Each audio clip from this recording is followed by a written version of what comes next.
Et pour parler de la réunion d'experts sur l'environnement tenue actuellement à Abidjan, nous sommes en direct depuis Casablanca avec notre invité Zine Labidine Husseini, expert en réglementation environnementale et changement climatique. Bonjour. Bonjour. Est-ce que vous nous entendez? Bonjour. Oui, alors, Abidjan est à l'heure de la 12e conférence sur le changement climatique et le développement en Afrique. Alors, quels sont d'après vous les objectifs de cette réunion?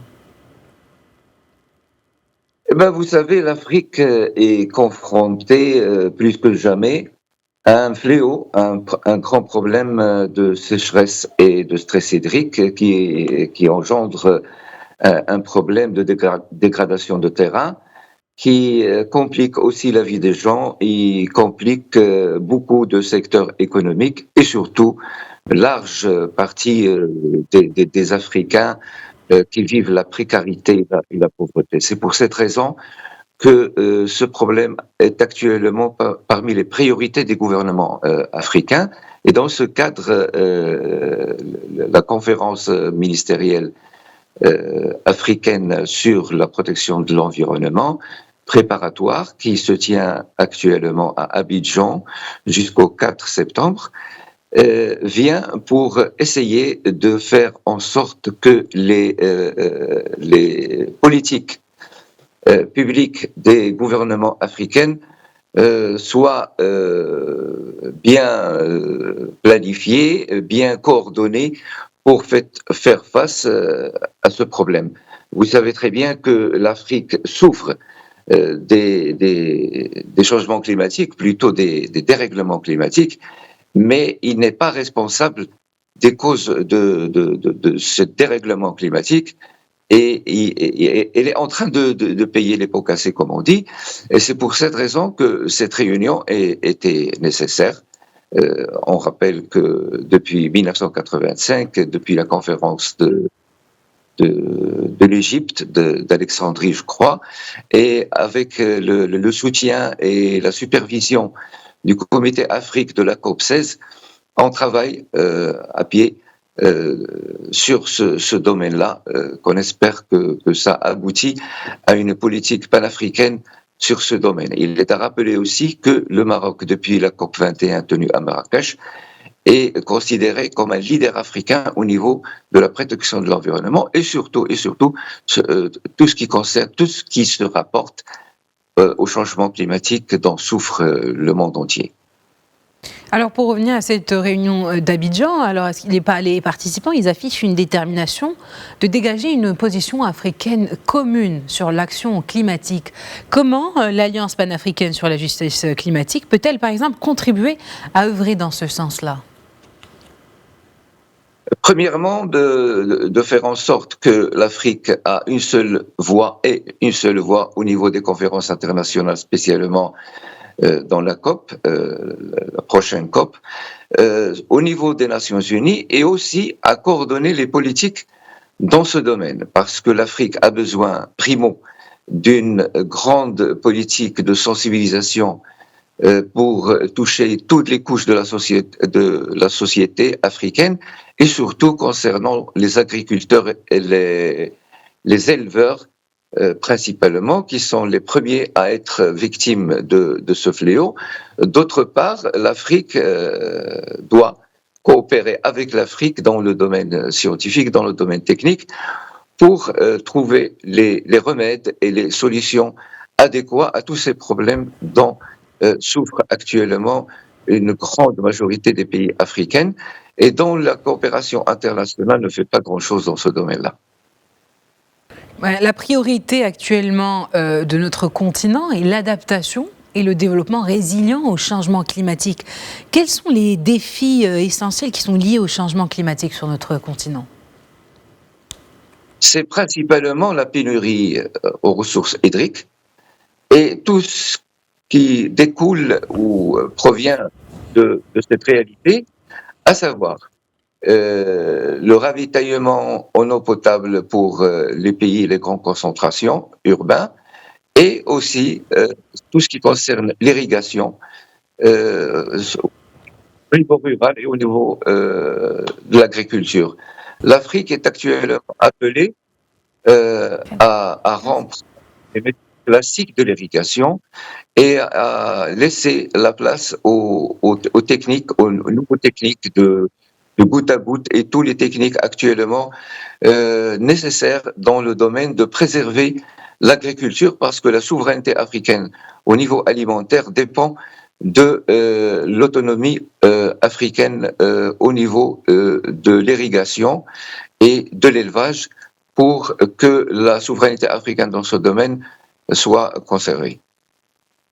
Alors, si on revient sur les rapports rendus par certains experts qui sont unanimes à l'idée de souligner que les besoins et les circonstances spécifiques de l'Afrique doivent être retenus lors de la COP 2029. Alors, comment défendre les besoins et les priorités de notre continent ? Se présenter avec, comme j'ai dit, avec une seule voix, avec une bonne coordination entre les représentants des pays, avec la synchronisation des programmes élaborés par les experts. Et on doit rappeler que les experts africains se trouvent au niveau des instances de la COP en général, surtout de la COP 29, au niveau du GIEC, le groupement intergouvernemental chargé des études concernant les changements climatiques.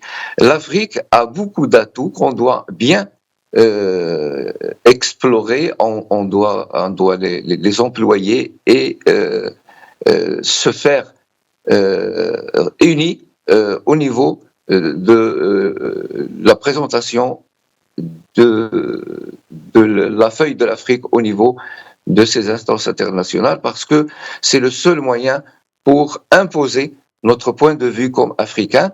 Et je rappelle toujours que le Maroc est parmi les pays qui ont œuvré dans ce sens-là, dans ce domaine, et qui a beaucoup de compétences à ce niveau-là pour mener à bien cette politique continentale.